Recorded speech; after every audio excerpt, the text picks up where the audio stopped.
समस्त को नमस्कार। आज संध्यार विशेष कार्यक्रम आपको स्वागत करुच्ची। कार्यक्रम नाटी हूँ प्रदीप जलु था। आज गोटे छोटिया अध्याय आज आलोचना करवा। अध्यायटी हूँ ईश्वर कहती मु तुमको स्वर्ग कहीं नेबी।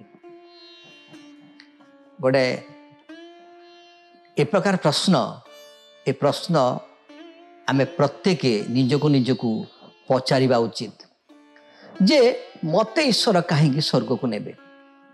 जदि ईश्वर आमको पचारती मु तुमको स्वर्ग कहीं नेबी, आमर उत्तर कि प्रकार रहिबो? कि प्रकार रहिबो? अनेक समय आमर उत्तर रहिबो, प्रभु मु तुम पई बहुत किछि करिछि। मंडली रे रिट्रीट जाइछि, सेवा काम करिछि, कयरे गीत गाइछि, वाक्य प्रचार करिछि, दान देइछि, धर्म करिछि, सब किछि प्रभु करिछि। तुमर वाक्य प्रभु जहाँ कहे मु सब विषय करिछि। तथापि प्रभु पचारे मु तुमको स्वर्ग कहीं नेबी। एथुरु जना पड़ुछि जे बहुत लोक अछंती जे माने आश्चर्य हुअंती मु स्वर्ग को जीवाकू सतरे कोन योग्य अटे। अनेककर प्रश्न मध्य ए प्रकार थाए जे वास्तव में मु कोन स्वर्ग को जीवाकू योग्य अटे। अनेके आश्चर्य हुअंती जे मोर यथेष्ट भल कार्य करिछि, से माने पर्याप्त लोक को साहाय्य करिसेंती, से माने मंडल उपासना यथेष्ट थर जोग देइसेंती, से माने यीशु विषय यथेष्ट लोक को शिक्षा देइसेंती। एपरिक कौन सभा समिति ना से माने जोग दे नांती। अन्य पक्षरे अनेक स्वर्ग जुग जावाई निजर योग्यता को से माने मने करती ना। तेणु ए प्रश्न गुड़िकर किसी उत्तर रखापी आम आज चेष्टा करवा जे प्रभु कहते मु तुमको स्वर्ग कहीं नेबी। मो जीवन विश्वास संपूर्ण भार जीशुख्रीष्टर उपर निर्भरशील एवं मो पाई तांकर मृत्यु मोर पाप पाई से देइथिबा देय उपरे विश्वास करे, कारण यह ही मोर विश्वास अटे। मो जीवन विश्वास संपूर्ण भार जीशुख्रीष्टर उपर निर्भरशील अटे एवं मो पाई तांकर मृत्यु मोर पाप पाई देइथिबा से देय उपरे विश्वास निर्भर करे। यह कौन करे ना विश्वास करे। मो जीवन प्रत्येक क्षेत्र में केवल ईश्वर राजत्व करने उचित। मो जीवन केन्द्र में ख्रीष्ट रहिबा उचित, कारण मोर पापर मृत्युर वेतन मुझे अनंत मृत्यु को जाऊली एवं सेथुरु से मत रक्षा करी अनंत जीवन देले। तेणु करिकी मो जीवन एक ख्रीष्ट केन्द्रिक जीवन हवा उचित। ईश्वर चाहूथिबा जीवन हवा उचित। ईश्वर जो प्रकार जीवन शैली चाहूँगी ताहा मो जीवन हवा उचित। यदि बाइबल को आम यदि व्याख्या करवा, बाइबल कौन हुए? The basic information before living the world. जगत को छाड़िया पूर्वर बाइबल आमको किसी इनफॉरमेशन दिए, किसी नियमावली दिए जे स्वर्ग जावाई कौन कौन सब नियमावली अच्छी बाइबल लिपिबद्ध अच्छी। मु कौन कले स्वर्ग को जीवी? ईश्वर कहते मु तुमको स्वर्ग कहीं नेबी। आउ तार उत्तर बाइबल अति स्पष्ट भाव अच्छी। देखिए प्रेरित तार 22 अध्याय 1 पद रु 16 पद। प्रेरित 22 अध्याय 1 रु 16 पद को आमे व्याख्या करवा।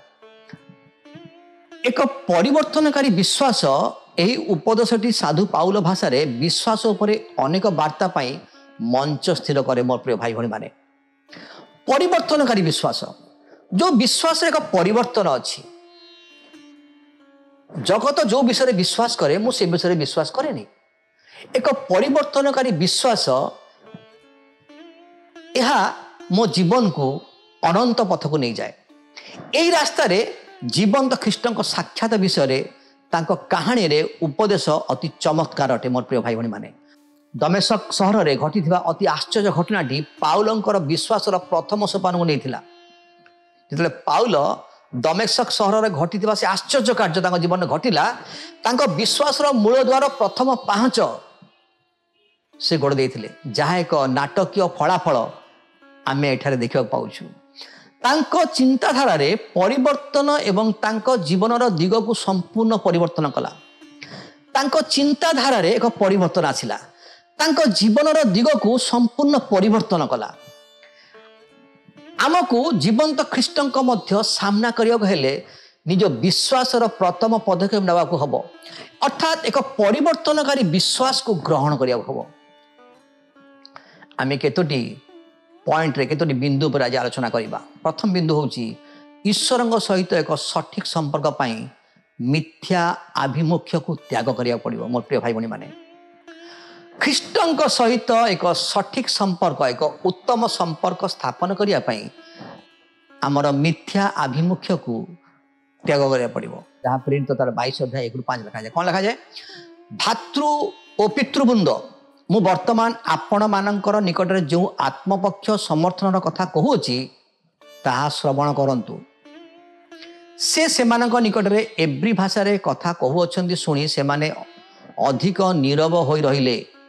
से कहले मु जने जिहुदी किलिकियार तार्सरे मोर जन्म किंतु मु एई नगर रे लालित पालित होई अछि। आम मानकर पितृपुरुषों व्यवस्थार सूक्ष्म नियम अनुसार गमलिएल को चरण तले बसी शिक्षा पाई अछि। आपण माने समस्ते आज जेपरी उद्योगी अटंती ईश्वर पक्षरे मु मध्य सेपरी उद्योगी थिली। मु एई मार्गर पुरुष और स्त्री उभय को बांधी कारागार रे पकाई मृत्यु पर्यंत ताड़ना करुथिली। एई विषय रे महायाजक और प्राचीन वर्ग समस्ते मोर साक्षी। सेमानक ठारू मु भाई मानक निकट को पत्र ग्रहण करी दमेस्क थिबा लोक माने जेपरी शास्ति पांती एथिपाई सेमानक सुद्धा बांधी जेरूसलम को आनिया निमंते से स्थान को जाउथिली। तारसर साउल एठारे से जने फारूसी थिले। एठारे साउल जने फारूसी थिले। एपरि तांकर संपूर्ण मानसिकता ईश्वर सहित संपर्क किछि कार्य करिबा द्वारा अर्थात नियम एवं रीतिनीति पालन करिबा द्वारा आस्थिला। से भाबुथिले जे ईश्वर सहित संपर्क होछि किछि काम करिबा द्वारा बा नियम बा रीतिनीति पालन करिबा द्वारा हेइ थाए एवं एथिपाई से गर्व अनुभव करथुले। से दृढ़ विश्वास करथुले जे एई स्थिति तांकु ईश्वर निकट में यथार्थ बोली प्रमाणित करिबो। सेथिपाई से उत्साह सहित से कार्य करुथिले। ईश्वर सहित धार्मिक हवा पाई तांकर मनोनीत उपाय को से सठिक एवं ठीक बोली से भाबी नहीं थिले। किंतु दुर्भाग्यवशत अनेक लोक साउलंग परी एई सठिक संपर्क उपरे मिथ्या आभिमुख्य को नहीं अर्थात मुखा पिंधिकी मंडली को आसंती। केतेक विश्वास करती पारिवारिक संपर्क हेतु ईश्वर सहित सेमानकर संपर्क सुरक्षित अटे। माता पिता किंबा जेजे बापा ख्रीस्टियान थिले किंबा बोधुए से माने निरापद अनुभव करते कारण से माने ख्रीस्टियान थिले। मंडली रे बढ़ुथिबा किंबा बाप्तित होइछन से माने भाबंती जेहेतु आमर पूर्व पुरुष माने आमर बाबा दादा जेजे बापा ख्रीस्टियान थिले तेणु मु मध्य सुरक्षित अटे। ईश्वर सहित संपर्क पाई एगुड़िक मिथ्या आभिमुख्य अटे। मोर प्रिय भाई भणी माने बाइबल यह स्पष्ट भाव में कहे जे एपरी लोके स्वर्ग छाड़ू नरक मध्य स्थान पाइबे नहीं। परमेश्वर सहित विश्वास यात्रा निश्चित भाव में जेकोसी विषय को त्याग करने सहित आरंभ हवा जरूरी अटे। मोर प्रिय भाई भणी माने जिते आम परमेश्वर सहित विश्वास जीवन यात्रा आरंभ करुचु या निश्चित भाव में जेकोसी विषय त्याग करने सहित आरंभ हवा जरूरी अटे। जदि आम जीवन में त्याग नहीं आम परमेश्वर सहित विश्वास यात्रा विफल हो। पाउल तीतस को 3:5 लिखुं से स्पष्ट भाव में वर्णना कर कहती जो से लिखती जेतेबेले से आम मान कृत धर्म कर्म सकाशे नुहे मात्र आपणार दयानुसारे पुनर्जन्मर प्रक्षालन और पवित्र आत्मा नूतनीकरण द्वारा आम मान परित्राण कर। आजिकल गोटे ट्रेन चली बापा डी रे माँ ई रे पुओ सी रे। मंडली रे आमर स्थिति यदि ए प्रकार तेबे हमें पक्का धार्मिक हवा को कहीं भी आमको हल पारे ना। पदवीर एबीसीडी वाला बाइबल एबीसीडी विषय किसी बुझीपारे जो माने पदवी पछरे गोड़ाती से माने बाइबल विषय किसी ज्ञान ना जदि पदवीर एबीसीडी आप गोड़े बाइबल एबीसीडी आप शिखिपारे मोर प्रिय प्रिय भाई भणी मैंने द्वितीय बिंदु देखा एक सठिक संपर्क जीशुंकर आह्वान को जानिबा प्रेरित 22 अध्याय तार 6 ରୁ 10 पद देखा किंतु मु जाऊ जाऊ दामेस्कस निकटवर्ती होते प्राय मध्याह्न समय अकस्मात मोर चारिआडे आकाशर एक महाआलोक चमक उठिला से मु भूमि पड़गली आ मो प्रति उक्त यही बाणी शुणिली साउल साउल कहीं आमको ताड़ना करुअछ मु उत्तर देली प्रभु आपण किए तेणु से मत कहले तुम्बे जो नाजरतीय यीशु को ताड़ना करुअछ आंभे से जो माने मो संगे थिले से माने से आलोक देखी सत्य किंतु जे मते कथा कहले तांकर शुण तांकर स्वर शुणिले नाही सेथिरे मु कहली प्रभु मु कौन करिबी तेणु प्रभु मते कहले उठ दामेस्कस को जाओ आउ से समस्त कर्म साधन करने निमंते तुम पाई निरूपित अच्छी से सब तुमको सेठाकू नियाजिबो कुहाजिबो जेरुसलाम रे तांको विरुद्ध रे एकाठी हेबा पूर्वरु पाउल तांको जीवन रो एक परिवर्तन आनिथिले कोन थिला ना पुनरुत्थित ख्रीष्टଙ୍କ सहित तांकर साक्षात हला तांकर साक्षात निश्चित भाव में तांको पाई एक अतुलनीय थिला प्रत्येक व्यक्ति से माने विश्वास यात्रा जो आरंभ कला करती एवं विश्व यात्रा आरंभ कला बेले जीशुख्रीष्ट सहित एक साक्षात आवश्यक करती जेटा आम आमर विश्वास जीवन यात्रा आरंभ करूँ ख्रीष्ट सहित आमर साक्षात नित्यांत जरूरी अटे जीशुख्रीष्ट सहित एक साक्षात आवश्यक अटे पाउलंकर सहित ख्रीष्टंकर मुहांमुही होता जीवन में नूतन मनोभाव नूतन दिग मनरे हृदयंगम है से एक नूतन रास्ता को जीवाई हृदय मध्य से स्थान पाइला एवं पाउल जानी जे से ईश्वर विरुद्ध में पाप कर जड़े पापी थिले यह से बुझी सारी ईश्वर डाक आम समस्त को आसे मोर प्रिय भाई भणी माने पाउलंकर प्रतिक्रिया आमर प्रत्येक प्रतिक्रिया हवा उचित प्रभु मु कौन कहि प्रभु आमको डाक पकाती आमको डाकती से समय आमर प्रतिक्रिया कौन उचित प्रभु मु कौन करी से प्रतिक्रिया सहित आम सत्यर अनुगामी हवा उचित पापी माने त्राणकर्तार आवश्यकता करती जो माने पापी प्रकृत से माने त्राणकर्तार आवश्यकता करती तृतीय बिंदु देखा जीशुंकर मृत्यु पर संपूर्ण निर्भरशीलता द्वारा उत्तर दबा प्रेरित तार 22 अध्याय 10 ରୁ 16 पद लिखा जाए से आलोकर तेज हेतु मु देखी न पारिबारु मो संगरे थिबा लोक मानक द्वारा चालित होई दामेस्कस को आसिली से स्थान निवासी समस्ते जिहुदी निकटरे सुख्याति संपन्न हननीय नामक व्यवस्था अनुसार जड़े भक्त लोक मो निकटरे आसी मो पाखरे ठिया होई मते कहिले साउल भाई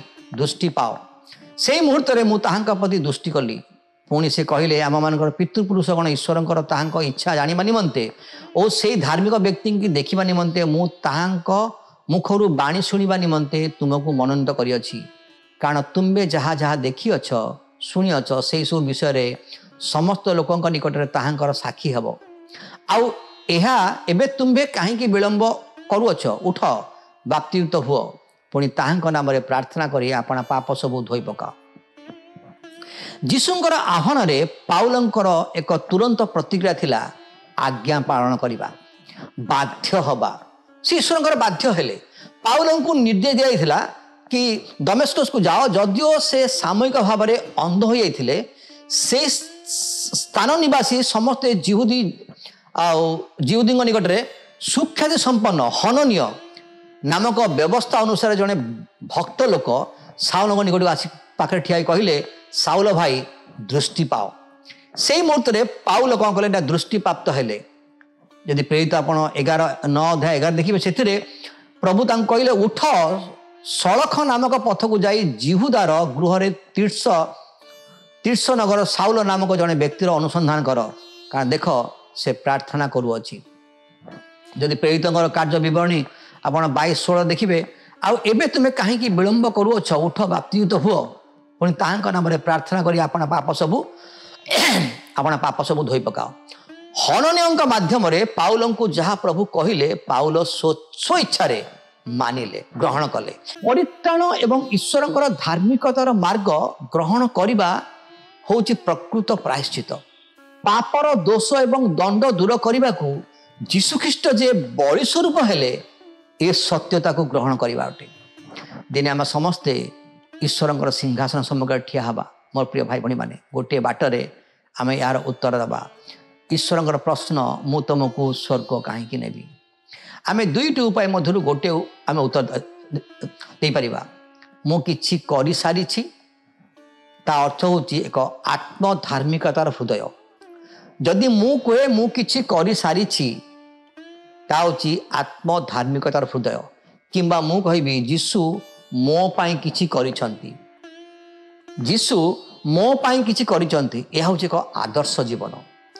ଆମ ଧାର୍ମିକ କାର୍ଯ୍ୟଗୁଡ଼ିକ ଅପରିଷ୍କାର ପୋଷାକ ପରି ଗଣାଯାଏ। ଯଦି ଆପଣ ଯିଶାୟା ତାର 64 ଅଧ୍ୟାୟ 6 ଦେଖିବେ, ଯଦି ମୋ ସହିତ ଆପଣ ଯିଶାୟା 64:6 ଖୋଲିବେ, ଲେଖାଯାଏ, କାରଣ ଆମେ ସମସ୍ତେ ଅଶୁଚି ଲୋକ ତୁଲ୍ୟ ହୋଇଅଛୁ ଓ ଆମମାନଙ୍କର ଧର୍ମକର୍ମ ସବୁ ଅଶୁଚି ବସ୍ତ୍ର ତୁଲ୍ୟ ଅଟେ ଓ ଆମ୍ଭେ ସମସ୍ତେ ପତ୍ର ତୁଲ୍ୟ ଜୀର୍ଣ୍ଣ ହୋଇଅଛୁ, ଆଉ ଆମମାନଙ୍କର ଅପରାଧ ସବୁ ବାୟୁ ପରି ଆମମାନଙ୍କୁ ଉଡ଼ାଇ ନିଏ। ମୁଁ ଆପଣଙ୍କ ବିଷୟରେ ଜାଣି ନାହିଁ ମୋର ପ୍ରିୟ ଭାଇ ଭଉଣୀମାନେ, କିନ୍ତୁ ମୁଁ ଅଶୁଦ୍ଧ ପୋଷାକ ପିନ୍ଧି ପବିତ୍ର ଈଶ୍ୱରଙ୍କ ସମ୍ମୁଖରେ ଠିଆ ହେବାକୁ ଚାହେଁ ନାହିଁ। ଆମମାନଙ୍କର ପାପକୁ ପରିତ୍ୟାଗ କରି ଖ୍ରୀଷ୍ଟଙ୍କ ଧାର୍ମିକତାକୁ ପରିଧାନ କରିବାକୁ ଆମକୁ ଆହ୍ୱାନ ଦିଆଯାଏ ଯେ ଆମେ ଏ ପାପ ରୂପକ ବସ୍ତ୍ରକୁ ଯେଉଁ ପରିଧାନ କରିଛୁ ତାକୁ ଆମେ ତ୍ୟାଗ କରିବା ଏବଂ ଖ୍ରୀଷ୍ଟଙ୍କର ଧାର୍ମିକତାର ବସ୍ତ୍ରକୁ ଆମେ ପରିଧାନ କରିବା। ପାପ ରୂପକ ବସ୍ତ୍ରକୁ ଆମେ ତ୍ୟାଗ କରିବା ଏବଂ ଖ୍ରୀଷ୍ଟଙ୍କର ଧାର୍ମିକତା ରୂପକ ବସ୍ତ୍ରକୁ ଆମେ ପରିଧାନ କରିବା। ଏହା ହିଁ ଆମକୁ ଆହ୍ୱାନ ଦିଆଯାଏ। ଯୀଶୁଖ୍ରୀଷ୍ଟଙ୍କ ଠାରେ ବିଶ୍ୱାସ କରିବା ଅର୍ଥ କ'ଣ? ଯୀଶୁଖ୍ରୀଷ୍ଟ ଠାରେ ବିଶ୍ୱାସ ଅର୍ଥ ହେଉଛି, ଏହାର ଅର୍ଥ କ'ଣ? ଏହାର ଅର୍ଥ ହେଉଛି ତାଙ୍କ ଉପରେ ନିର୍ଭର କରିବା। ମୁଁ ନୁହେଁ, ମାତ୍ର ଖ୍ରୀଷ୍ଟ ମୋ ଅନ୍ତରରେ ଜୀବିତ ଅଟନ୍ତି। ବିଶ୍ୱାସର ଜୀବନ ବ୍ୟାପୀ ଯାତ୍ରା ସେଇଠୁ ଆରମ୍ଭ ହୁଏ ମୋର ପ୍ରିୟ ଭାଇ ଭଉଣୀମାନେ। ଯେତେବେଳେ କୁହେ ମୁଁ ନୁହେଁ, ଖ୍ରୀଷ୍ଟ ମୋ ଅନ୍ତରରେ ଜୀବିତ ଅଟନ୍ତି, ବିଶ୍ୱାସର ଜୀବନବ୍ୟାପୀ ଯାତ୍ରା ସେଇଠୁ ଆରମ୍ଭ ହୁଏ। ଯୀଶୁଖ୍ରୀଷ୍ଟଙ୍କର ଆହ୍ୱାନରେ ଆତ୍ମସମର୍ପଣ କରିବା ପାଇଁ ଆମେ ଚିନ୍ତା କରିବା। ଯୀଶୁଖ୍ରୀଷ୍ଟଙ୍କର ଆହ୍ୱାନରେ ଆମ ଜୀବନକୁ ଆମେ ଆତ୍ମସମର୍ପଣ କରିବା, ତେବେ ଯାଇ ପ୍ରଭୁ କହିବେ ମୁଁ ତୁମକୁ ସ୍ୱର୍ଗ କାହିଁକି ନେବି। ଆମେ କହିପାରିବା ଯେ ପ୍ରଭୁ ତୁମ ରକ୍ତରେ ମୁଁ ପ୍ରୀତ ଅଟେ, ମୁଁ ନୁହେଁ, ଖ୍ରୀଷ୍ଟ ମୋ ଅନ୍ତରରେ ଜୀବିତ ଅଟନ୍ତି, ତେଣୁ ମୁଁ ସ୍ୱର୍ଗକୁ ଯିବାକୁ ଚାହୁଁଛି। ବିଶ୍ୱାସ କରୁଛି ଆଜିର ଶିକ୍ଷାଟି ଆପଣଙ୍କୁ କଥା କହିଦେବ। ନମସ୍କାର।